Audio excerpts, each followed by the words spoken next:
so sorry, Judge. I'm sorry too. You know what I'm sorry about? The fact that you felt like that was your only option. Again, I repent. I repent. Mom, you don't even have to tell me. I can read your face. It's obvious as hell.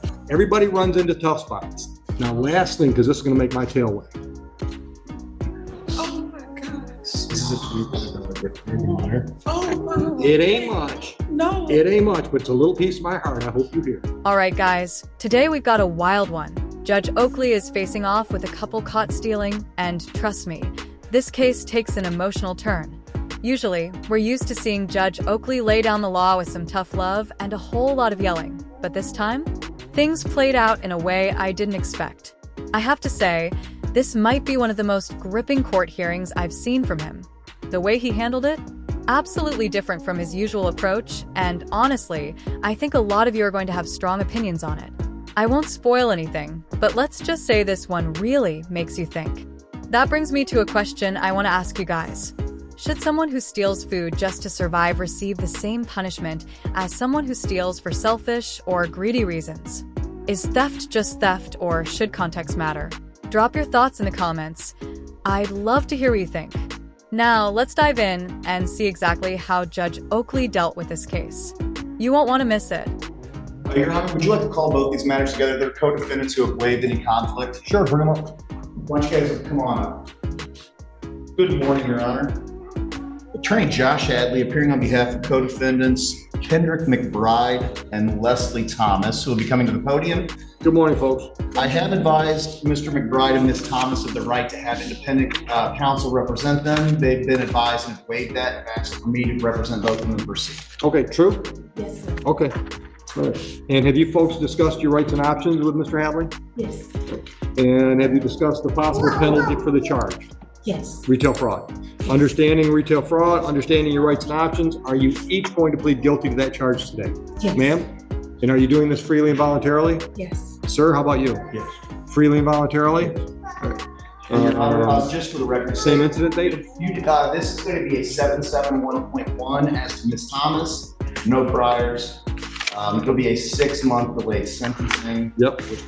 There'll be no issues with this young lady. Okay, all right. You want to void year for me? Yes, sir. Date was April 20. On April 20th of 2024, Mr. McBride and Ms. Thomas, were you both at the Walmart in Van Buren Township, County of Blaine, State of Michigan? Yes. Okay.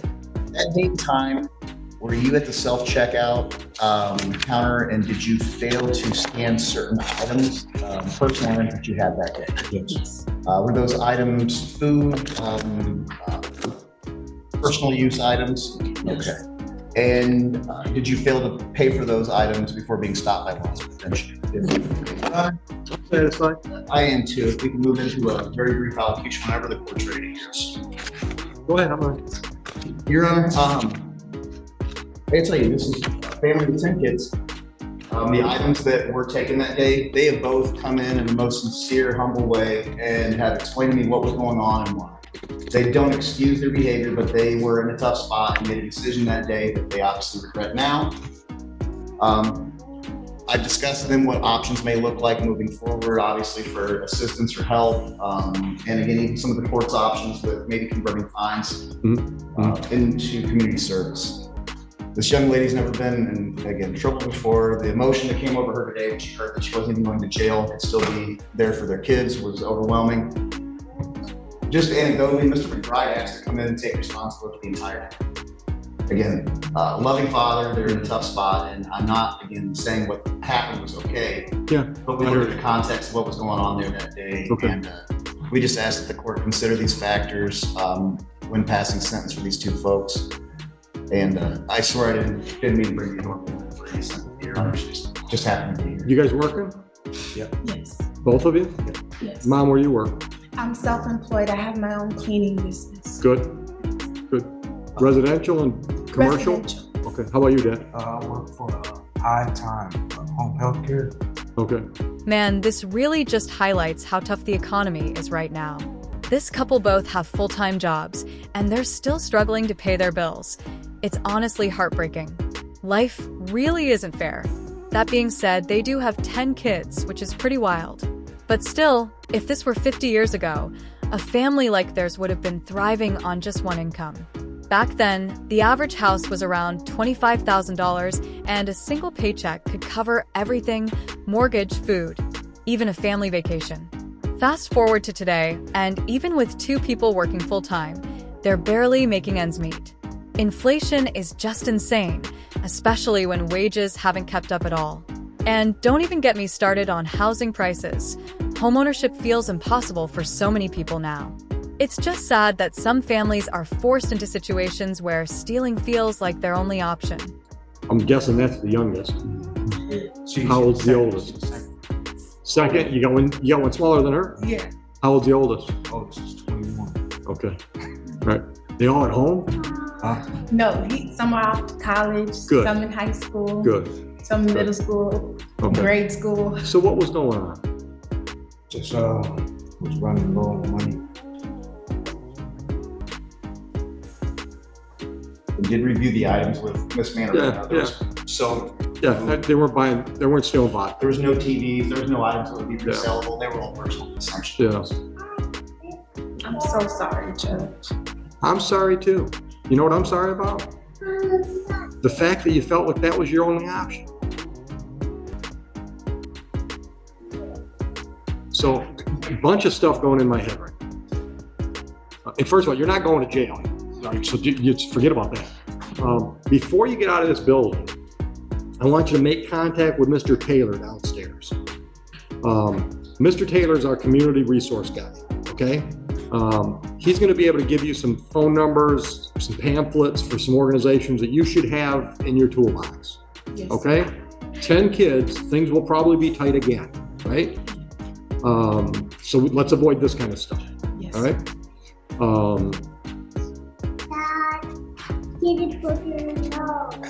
Here's what I'm gonna do.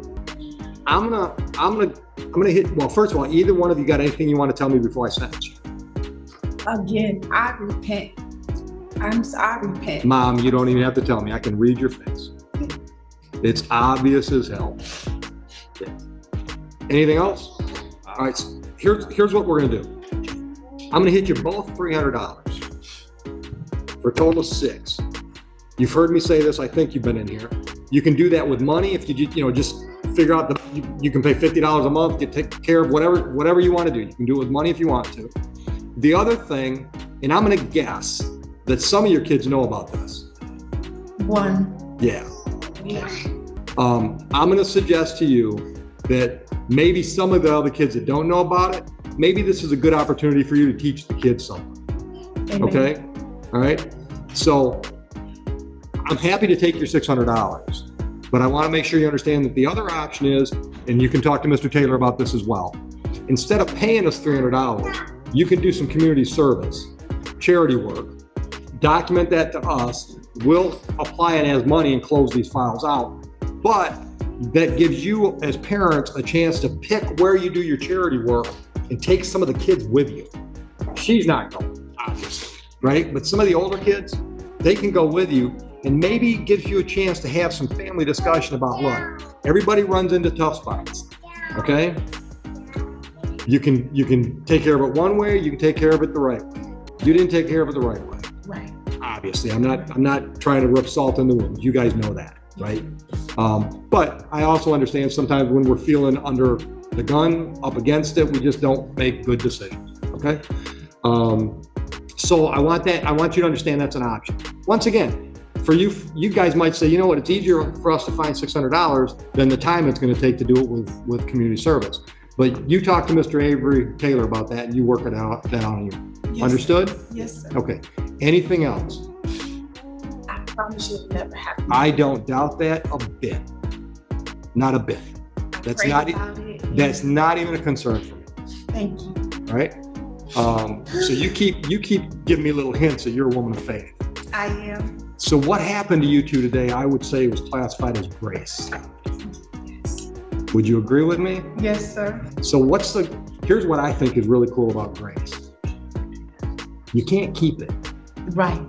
It runs out. You got to give it out. Yeah. Okay? So that's the other, I'll sentence you to that. Thank you. Okay? Oh, Show somebody grace amen. today. All right? Now, last thing, because this is going to make my tail wag. Come here. Give that to Mom and tell her that's a way she can give somebody else on me. Oh my God. This is a $300 Oh my. It ain't much. No. It ain't much, but it's a little piece of my heart. I hope you hear it. Thank you. All right? Thank you so much. So good luck. Thank you. Thank you, Your Honor. You're welcome. What's that? Yeah, they're going to see Avery. Bye. Let me know what you guys think about this whole case because, man, this one really hit me. Some people might say Judge Oakley was way too soft and should have just laid down the hammer on these defendants. And hey, I get it.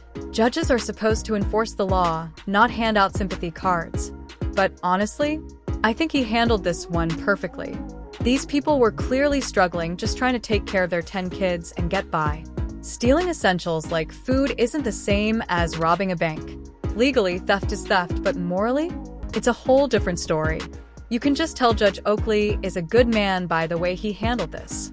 Instead of handing down a punishment that wouldn't really solve anything, he chose to connect with them, to understand their situation. Because let's be real, what good would it do to force them to pay $600 to the court when they're already struggling? It wouldn't help anyone. So instead, he did something way more meaningful. That $300 he gave them, that was real compassion. It was just so awesome to see, and honestly, you don't see that kind of compassion too often these days. It wasn't some life-changing amount of money or anything, just a gift card, but sometimes a small gesture like that is enough to push someone in the right direction. I really hope that little bit of help keeps them from feeling desperate enough to steal again. A lot of judges probably would have just thrown fines at them and sent them on their way, but Judge Oakley actually gave them a chance to do better. And hopefully they take it. But yeah, guys, I'm going to wrap it up here. This one was a little different, so I hope you enjoyed it. Make sure to hit that like button and subscribe for more content like this. Let me know in the comments, do you think Judge Oakley was too soft? Or did he make the right call? I post every single day, so stay tuned for more. I really appreciate you all watching. Thank you so much and take care.